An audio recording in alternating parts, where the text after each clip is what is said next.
emergjenten që mund të veproj, sepse për ndryshe si sfidohet Edi Rama, edhe në këtë përpjekje për ta përdorur të gjithë Shqipërinë për interesat e veta personale.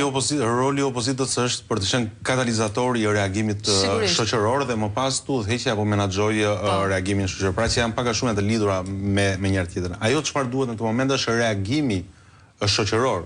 Se opozita deri diku e ka bërë punën e vet, mirë keq, i udhëheq. Se edhe nëse nesër në protestën e datës 24 është një indicie dhe një mbështetje, një kërkesë që opozita e bën. Por reflektimi nga ana e qytetarëve duhet të jetë më i madh. Nuk duhet pritur që Edi Rama të vinë ta marrin si Maduro me helikopter. Por në qoftë se ka një presion të caktuar nga Shtetet Bashkuara të Amerikës drejt sistemit të drejtësisë për të hetuar korrupsionin apo problemet që ka qeveria shqiptare, presioni i qytetarëve shqiptar duhet të jetë edhe më i madh. Presioni i opozitës normalisht duhet të jetë permanent.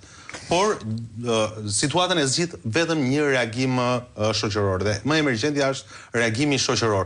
Pavarësisht përkatësive politike, nëse protestën e thret Partia Demokratike, e thret Adriatik Lapa, e thret kushdo nga faktori i opozitar, duhet të ketë një reagim dhe nuk duhet pritur nga Shtetet Bashkuara të dritat në QSUT, mbetën pacientët pa gjë. Ikin dritat, më vinin informacionet dhe vazhdojnë të më vinë çdo ditë, gjatë emisionit s'kemi drita këtu, s'kemi atje.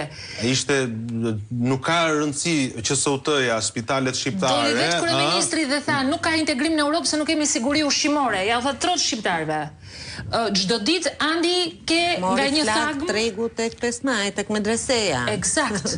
Po dogjën sa biznesa atje, me 44 mm shi, se nuk reagjon, Janë problemet të vogla këto sepse kryeministri jon do merret me ndërtimin në gaz. Ka një problem. Ajo pami nuk është para as në gaz, ajo pami që u pa në QSUT.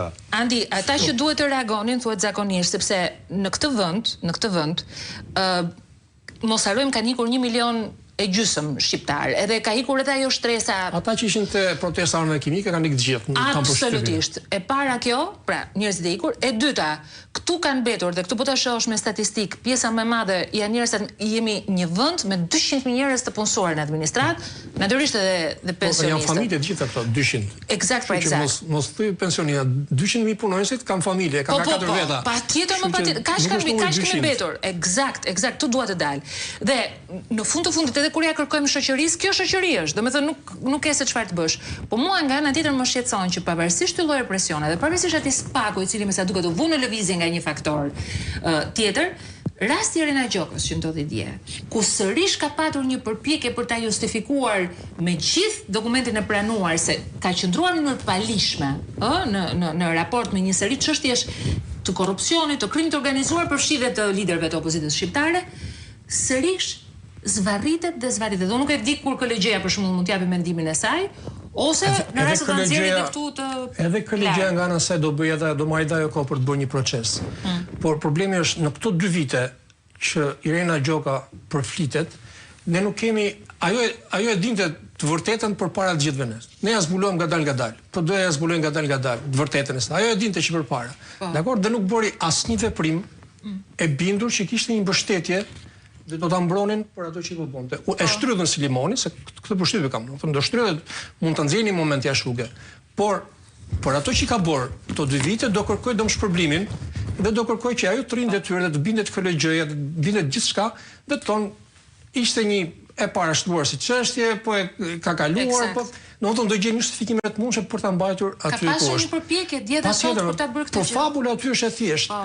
Ka gënjur, ka falsifikuar një herë, pra si gjyqtare, ka falsifikuar dhe më pas ka gënjur për ato që ka bërë më prap. Këto janë 2 elementet bazë që duhet të ketë KLG-ja për te çdo neni, për një gjyqtare që gënjen dhe falsifikon.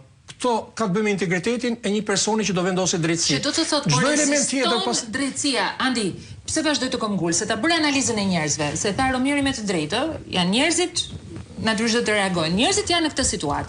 Drejtësia, tek e cila kemi shpresë për faktin që ngrihet si çështja në Kongresin Amerikan, për faktin se duket që ka një presion edhe mbi spakun që ato dosjet të stivojnë dhe unë vijoj dëgjoj çdo ditë çfarë ka në ato dosje, çfarë ka, vijon të rezistojë. Po janë shiringa, pra këto janë shiringa.